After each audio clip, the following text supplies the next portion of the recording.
बिस्मिल्लाहिर्रहमानिर्रहीम। ये मैनकिव का चैप्टर नंबर 6 है, जिसको मैंने दो पार्ट्स में जो है वो डिवाइड किया है। जो इसका फर्स्ट पार्ट है प्राइस सीलिंग, प्राइस फ्लोरिंग और इनका जो इफ़ेक्ट है मार्केट आउटकम पे उस पे है। तो ये इसी सेशन में एक्सप्लेन करूँगा। और उसके बाद जो नेक्स्ट इसका पार्ट है टैक्स, और टैक्स की जो एप्लीकेशंस हैं या उसकी इम्प्लीमेंटेशंस कैसी हैं, इंसिडेंस कैसे होता है, तो उसको नेक्स्ट जो सेशन है उसमें एक्सप्लेन करूँगा। तो आज वाले से हम जो है वो स्टार्ट करते हैं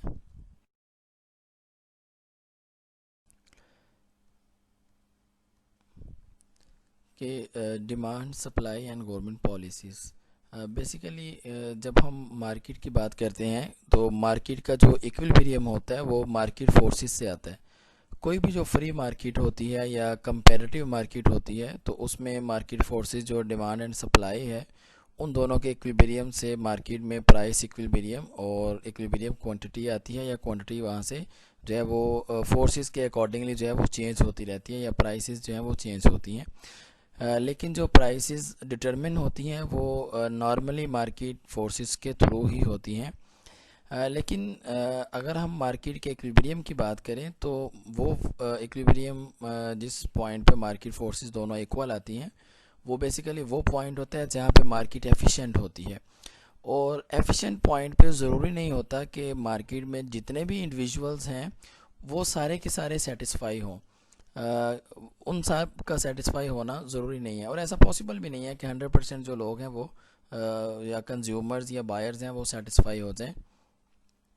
तो उसके बाद हम ये देखते हैं कि अगर मार्केट में कोई प्रॉब्लम आता है या मार्केट में कोई इश्यूज आते हैं तो उसको ये बेसिकली यहाँ तक एक स्टैंडर्ड कंडीशन है मार्केट की, या एक समझ लें कि ये मायार है कि मार्केट इक्विलिब्रियम में कैसे आएगी। अब उसके बाद अगर मार्केट में कोई प्रॉब्लम आती है या कोई इशू आता है तो इकोनॉमिस्ट का रोल वहाँ पे हमें नज़र आएगा कि जिस तरह से जो थेरीज़ को लेकर हम जो है वो डिफरेंट पॉलिसीज़ को डिज़ाइन करते हैं, किस लिए कि मार्केट का जो आउटकम है वो बेहतर हो सके या मार्केट एफिशिएंट पॉइंट पे आ जाए। तो इसमें जो मेनली है वो गवर्नमेंट का रोल है कि गवर्नमेंट फिर जब इस तरह से कोई भी प्रॉब्लम मार्केट में देखा जाता है तो गवर्नमेंट जो है उसमें इंटरफेयर करती है।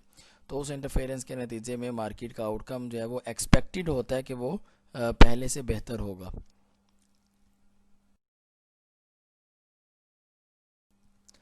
तो अब जब अब जब मार्केट में गवर्नमेंट ने जो है वो इन्वॉल्व होना है तो गवर्नमेंट बेसिकली प्राइसेस को कंट्रोल करती है।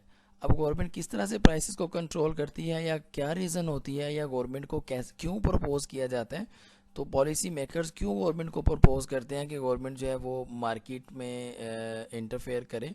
तो मेनली ये होता है कि जब मार्केट में जो प्राइसेस हैं या मार्केट का जो आउटकम है वो बायर्स और सेलर्स के लिए अनफेयर है, या बायर्स और सेलर्स उससे सेटिस्फाई नहीं है प्रॉपरली, या मार्केट की जो प्राइस है वो अनफेयर है दोनों के लिए।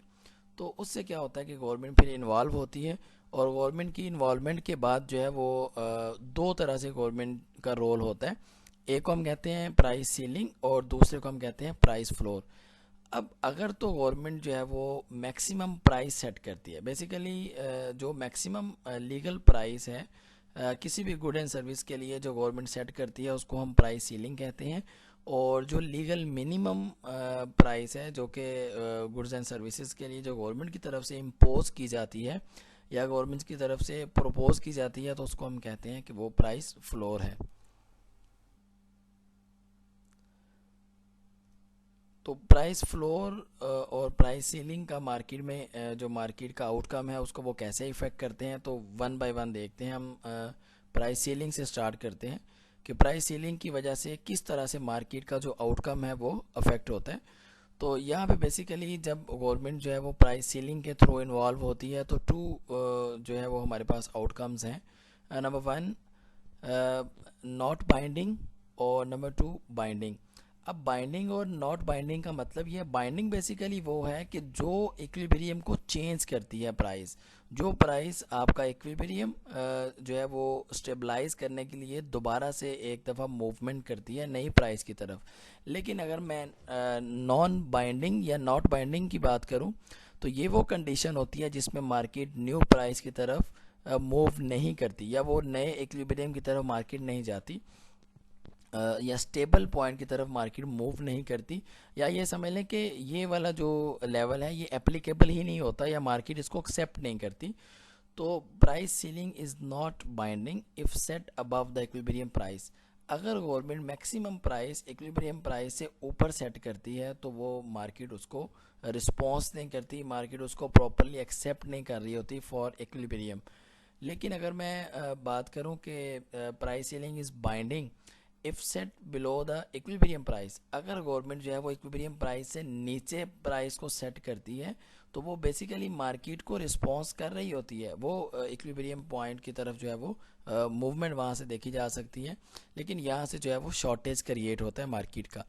तो बाइंडिंग का मतलब है कि जिस पे मार्केट जो है वो बाइंड कर जाती है, जिस पे मार्केट जो है वो उसको एक्सेप्ट करती है, इक्विलिब्रियम पे आ जाती है न्यू प्राइस के थ्रू। लेकिन अगर मैं नॉन बाइंडिंग की बात करूँ अच्छा तो उसके बाद अगर मैं इस ग्राफ को देखूँ तो अगर ये मैं पार्ट 1 की बात करूँ price ceiling that is not binding, तो यहाँ पे हमने एक्स एक्सिस पे प्राइस ली है और एक्स एक्सिस पे क्वांटिटी ली है और वाई एक्सिस पे हमने प्राइस को लिया। ये हमारे पास मार्केट को देखते हुए डिमांड और सप्लाई का ये इक्विलिब्रियम था जिसके थ्रू हमने ये कहा कि जो इसकी प्राइस है इक्विलिब्रियम वो 3 है और इक्विलिब्रियम जो क्वांटिटी है वो 100 है। अब अगर गवर्नमेंट जो है वो प्राइस सेट करती है इक्विलिब्रियम से ऊपर, जिसको मैं ये कह रहा था कि नॉट बाइंडिंग, तो उससे क्या होगा, उससे ये प्रॉब्लम ये आएगा कि मार्केट की ओवरऑल जो कैपेसिटी है, बाइंग कैपेसिटी बायर्स की, वो कम हो जाएगी। तो जैसे ही वो कम होगी तो ज़्यादा प्राइस के ऊपर जो डिमांड है वो कम हो जाएगी और सप्लाई इस पॉइंट पर जो है वो ज़्यादा है, तो यहाँ पे जो है वो सरप्लस हो जाएगा या एक्सेस सप्लाई हो जाएगी। तो ये मार्केट के लिए ठीक नहीं है। अब नॉट बाइंडिंग क्यों है, क्योंकि ये दोनों के लिए ठीक नहीं है। एक तो बायर्स की तरफ से डिमांड कम है और दूसरी तरफ से सप्लायर के लिए सप्लाई अब एक्सेस है। तो सप्लायर क्या करेगा, एक्सेस सप्लाई को जब मार्केट में सप्लाई करना स्टार्ट करते हैं तो अल्टीमेटली प्राइस उसको डिक्लाइन करनी पड़ती है। तो वो जैसे जैसे प्राइस को डिक्रीज़ करेगा उसी तरह से जो बायर्स हैं उनकी कैपेसिटी इंक्रीज़ होना शुरू हो जाएगी, बाइंग कैपेसिटी। तो अल्टीमेटली मार्केट उसी जो पॉइंट है उसी पॉइंट पे आके स्टेबल हो जाएगी जो पहले वाला पॉइंट था। इस वजह से यहाँ पे जो मार्केट है वो इस पॉइंट को जो है वो एक्सेप्ट नहीं कर रही। उसके बाद अगर मैं सेकंड केस की बात करूं जिसमें जो प्राइस सीलिंग जो है वो गवर्नमेंट सेट करती है बिलो द इक्विलिब्रियम, तो यहाँ पे अगर हम देखें तो ये सारे का सारा स्केच मैंने एक दफ़ा दिखा दिया। इसमें अगर आप देखें कि गवर्नमेंट ने प्राइस सेट की है इक्विलिब्रियम प्राइस से नीचे, जहाँ पे प्राइस $2 है। तो इससे क्या हुआ है कि जब कम प्राइस है तो उस पर सप्लाई जो है वो कम है और कम प्राइस पे क्योंकि डिमांड ज़्यादा होती है तो अल्टीमेटली क्या होगा कि जो सप्लायर है वो जब सप्लाई कम करेगा मार्केट में, क्योंकि डिमांड ज़्यादा है, तो डिमांड के प्रेशर की वजह से ये जो शॉर्टेज है इस प्रेशर की वजह से जो है वो, या बाज़ औक़ात ऐसा होता है कि इस तरह की कंडीशंस में गवर्नमेंट जो है वो कुछ जो शॉर्टेज है वो बाहर से पूरा कर लेती है, इंपोर्ट कर लेती है, या फिर गवर्नमेंट जो है वो किसी भी तरीके से सब्सिडाइज करके मार्केट का ये जो 3 वाली प्राइस का जो इक्विलिब्रियम है इसको मेंटेन करती है। या अगर वो पॉसिबल नहीं होता क्योंकि गवर्नमेंट उसी के लिए तो पॉलिसीज़ बना रही होती है, तो इस वाले केस में जब गवर्नमेंट मैक्सिमम प्राइस, क्योंकि मार्केट की मैक्सिमम प्राइस ऑलरेडी ज़्यादा है 3, इसी वजह से गवर्नमेंट मैक्सिमम प्राइस जो है वो इस पॉइंट के नीचे जब सेट करती है तो अल्टीमेटली मार्केट में उस प्राइस के ऊपर ट्रेडिंग होना शुरू हो जाती है और न्यू इक्विलिब्रियम उसी प्राइस के साथ आएगा जो न्यू प्राइस होगी।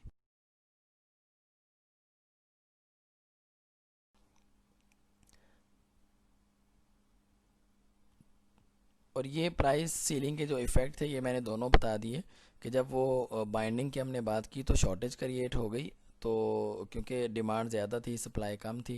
जैसे एक एग्जांपल यहाँ पे लिखी हुई है गैसोलाइन की, तो 1970s की, इसी तरह से ज़रूरी नहीं है कि ये प्राइसिंग फैक्टर्स ही हो, नॉन प्राइस फैक्टर्स भी सम टाइम होते हैं। जैसे आपको बहुत ज़्यादा हमें वेट करना पड़ता है सम टाइम्स, अगर डिमांड सपोज़ मार्केट में जो सप्लाई कम है तो वेट करना पड़ रहा होता है, या बाज़ औक़ात फिर उस वेट की वजह से जो सेलर्स हैं वो एक्सप्लॉइट करना शुरू कर देते हैं, और डिफरेंट मार्केट में डिफरेंट जो सेलर्स हैं वो डिफरेंट प्राइसेस को चार्ज करते हैं। इसको हम कहते हैं कि डिस्क्रिमिनेशन। तो अब वो अल्टीमेटली जब भी गवर्नमेंट जो है इस तरीके से कंट्रोल करना शुरू करती है तो मार्केट फ़ौरन से स्टेबल नहीं होती, मार्केट में प्रॉब्लम्स आते हैं। डिस्क्रिमिनेशन जैसे एक बहुत बड़ा इशू है, टाइम का बहुत बड़ा इशू है, लोगों को बहुत ज़्यादा वेट करना पड़ता है एक्सेस के लिए। तो इस वजह से ग्रेजुअली जो है वो ये बाइंडिंग वाला जो कॉन्सेप्ट है, या ये जो बाइंडिंग वाली कंडीशन है, ये मार्केट के लिए एक्सेप्टेबल हो जाती है। उसके बाद है कि प्राइस फ्लोरिंग जो है उसका बेसिक प्राइस फ्लोरिंग क्या है। और प्राइस फ्लोरिंग मैंने बता दिया था कि मिनिमम ये प्राइस है। इसमें भी दो ही हमारे पास कंडीशंस होती हैं, एक नॉट बाइंडिंग की है और दूसरी बाइंडिंग की है। अगर हम नॉट बाइंडिंग की बात करेंगे तो यहाँ पे जो अगर गवर्नमेंट प्राइस को सेट करती है मिनिमम प्राइस इक्विलिब्रियम से नीचे, तो वो बेसिकली एक्सेप्टेबल नहीं होती। लेकिन अगर गवर्नमेंट जो है वो प्राइस सेट करती है इक्विलिब्रियम पॉइंट से ऊपर, तो वो जो है मार्केट के लिए एक्सेप्टेबल होती है। वो मार्केट उस पॉइंट पे आके कन्वर्ज होना शुरू हो जाती है, या मार्केट का नया इक्विलिब्रियम वहाँ पे आ जाता है। और ये जो है वो अगर हम बेसिकली प्राइस सरप्लस फ्लोरिंग को की बात करें कि क्रिएट करती है। उसका जो नॉट बाइंडिंग कॉन्सेप्ट है, तो उसके लिए ये एक मैंने स्केच ड्रा किया है जिसमें प्राइस वाई एक्सिस पे है और जो क्वांटिटी है वो एक्स एक्सिस पे ली है। ये सप्लाई है, ये डिमांड कर्व है। उसके बाद इन दोनों का ये इक्विलिब्रियम है, 3 प्राइस आ रही है और 100 क्वांटिटी है। तो नॉट बाइंडिंग का मतलब ये है कि गवर्नमेंट जो है वो प्राइस फ्लोरिंग का हमने पहले कहा था कि जो मिनिमम प्राइस है वो सेट करेगी गवर्नमेंट, और वो यहाँ पे जो नॉट बाइंडिंग या नॉन बाइंडिंग है वो इक्विलिब्रियम प्राइस से नीचे प्राइस सेट की जाएगी। और जब गवर्नमेंट ये इक्विलिब्रियम प्राइस से नीचे प्राइस सेट करती है, मिनिमम जो प्राइस है बेसिकली, तो ये इतनी कम प्राइस है कि इस प्राइस पे जैसे ये देखें कि प्राइस 2 के ऊपर जो सप्लाई है वो कम है, और जो डिमांड है वो 100 से ज़्यादा है। तो इस तरह के हालात में जो है वो ऐसा पॉसिबल नहीं है कि मार्केट जो है वो सप्लायर जो है वो सप्लाई ज़्यादा करें, या उतनी सप्लाई इवन के की जाए जितनी डिमांड है, उतना ऐसा पॉसिबल नहीं है इस केस में। यहाँ पे क्योंकि शॉर्टेज है, तो इसको ठीक करने के लिए क्या होता है, सप्लायर जो है वो सप्लाई को ज़्यादा करेगा लेकिन साथ साथ प्राइस को बढ़ा रहा होता है। और जैसे वो थोड़ी थोड़ी प्राइस को बढ़ाएगा तो अल्टीमेटली जो है वो दोबारा से वही इक्विलिब्रियम आ जाएगा, और बायर जो है वो आस्ता आस्ता उनकी तरफ से डिमांड भी कम होती जाएगी। तो अल्टीमेटली दोबारा से वही इक्विलिब्रियम पॉइंट आएगा जिस पॉइंट पे पहले मार्केट थी 3 पे। तो इस वजह से जब हम मिनिमम प्राइस की बात करते हैं जो कि बहुत कम होती है, तो उस प्राइस के ऊपर जो मार्केट है वो स्टेबल नहीं होती, या मार्केट उस पॉइंट की तरफ प्रॉपरली मूव नहीं हो रही हो। तो उसके बाद अगर हम इसका सेकंड पार्ट देखें जो कि प्राइस फ्लोर बाइंडिंग पे है, तो इसमें ये होता है कि गवर्नमेंट जो है वो प्राइस सेट करती है इक्विलिब्रियम प्राइस से ऊपर। तो जब गवर्नमेंट इस इक्विलिब्रियम पॉइंट से ऊपर प्राइस को सेट करेगी कि मिनिमम प्राइस ये रखें, तो अब डेफिनेटली जो सेलर है उसकी तरफ से तो ये वो तो बाउंड है, वो तो उसको तो बेनिफिट नज़र आ रहा है, तो वो कोशिश करेगा कि वो इसी प्राइस के ऊपर ही सप्लाई करे।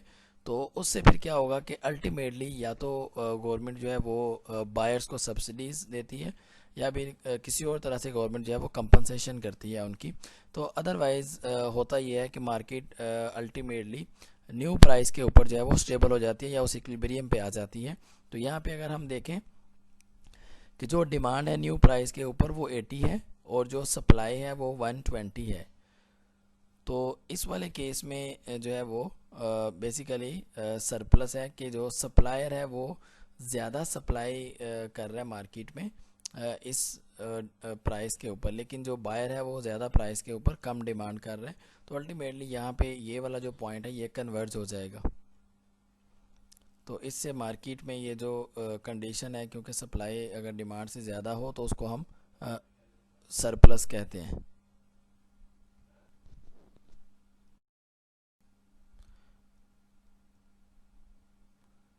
उसके बाद नेक्स्ट है कि ये जो प्राइस फ्लोर था इसकी वजह से मार्केट में क्या फ़र्क पड़ेगा।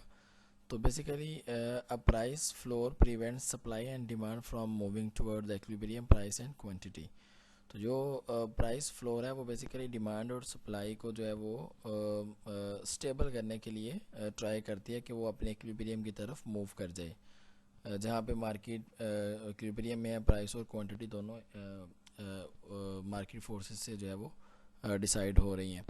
उसके बाद ये है कि अगर मार्केट प्राइस जो है वो फ्लोर प्राइस को हिट करती है तो क्योंकि वो मिनिमम प्राइस डिसाइड की गई है, उसके बाद फिर मज़ीद जो है वो उसका फॉल होने की ऑप्शन जो है ना वो नहीं रहती। तो इस वजह से मार्केट जो है वो इक्विलिब्रियम पॉइंट पे आ जाती है, या जो मार्केट प्राइस है वो बेसिकली इक्वल हो जाती है फ्लोर प्राइस की, क्योंकि वो फ्लोर प्राइस जो है वो मिनिमम प्राइस है। तो इसका इफ़ेक्ट क्या आएगा। बाइंडिंग प्राइस की जब हमने बात की थी तो उसमें हमने कहा था कि मार्केट में सरप्लस आएगा, क्योंकि सप्लाई ज़्यादा थी और डिमांड मार्केट में कम थी। लेकिन अगर हम नॉन प्राइस टर्म्स की बात करें, रेशनिंग की बात करें, तो वो एक ऐसा मेकनिज़म है जिसमें हम प्राइस को बेसिकली डिस्कस नहीं कर रहे होते, इसके अलावा जो बाकी फैक्टर्स हैं उनको डिस्कस करते हैं। जैसे मैंने लॉन्ग लाइन की बात की, टाइम की बात की, डिस्क्रिमिनेशन की बात की। तो ये जो है वो मेकनिज़म है जिसके थ्रू हम जो है वो प्राइस के अलावा वाली चीज़ों को भी देख रहे होते हैं। जैसे इसके एग्जांपल में मिनिमम वेज की एग्जांपल है, एग्रीकल्चरल प्राइस सपोर्ट की एग्जांपल है। तो इसका जो ज़्यादा इम्प्लिकेशंस हैं वो एग्रीकल्चर सेक्टर में ही होती हैं। और इसकी एक जो दूसरी फेमस एग्जांपल है वो मिनिमम वेज की है। तो इसको मैं एक्सप्लेन करता हूँ नेक्स्ट पे। लेकिन एग्रीकल्चरल प्राइस की अगर मैं बात करूँ तो उसमें गवर्नमेंट जो है वो हर साल, अगर मैं वीट की एग्जांपल लूँ, तो गवर्नमेंट जो है वो स्पॉट प्राइस बताती है कि ये वाली इसकी प्राइस होगी, ये प्राइस फार्मर्स को मिलेगी और उसके बाद मार्केट में उसका ये रेट होगा। मिनिमम वेज बेसिकली जो है वो एक एग्जांपल है इसकी प्राइस फ्लोर की। तो मिनिमम वेज ला बेसिकली ये बताता है कि एक लेबर का जो एक यूनिट है उसको जो पॉसिबल उसकी जो वैल्यू है वो कितनी है जो उसको हमने पे करनी है, तो वो मिनिमम उसका वेज रेट है।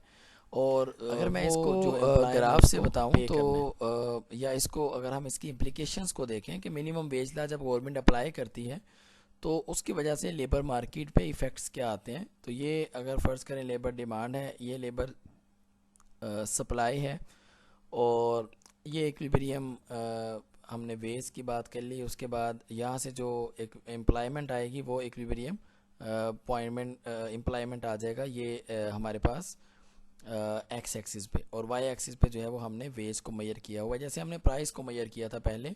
और यहाँ पे हमने एक्स एक्सिस पे हमने यूनिट्स को मेजर किया हुआ था क्वांटिटी के। तो यहाँ पे क्वांटिटी के यूनिट्स बेसिकली लेबर के यूनिट्स हैं, और जो प्राइस है वो बेसिकली वेज है। तो ये एक इक्विलिब्रियम था मार्केट का। लेकिन इसकी नेक्स्ट स्लाइड पे इसका जो इफ़ेक्ट है वो बताया हुआ है। यहाँ तक मार्केट की सप्लाई जो है वो लेबर सप्लाई पॉजिटिवली स्लोप्ड होती है वेज के साथ, और लेबर डिमांड जो है वो नेगेटिवली स्लोप्ड उसका होता है। नेगेटिव रिलेशनशिप होता है between quantity of labour and veg.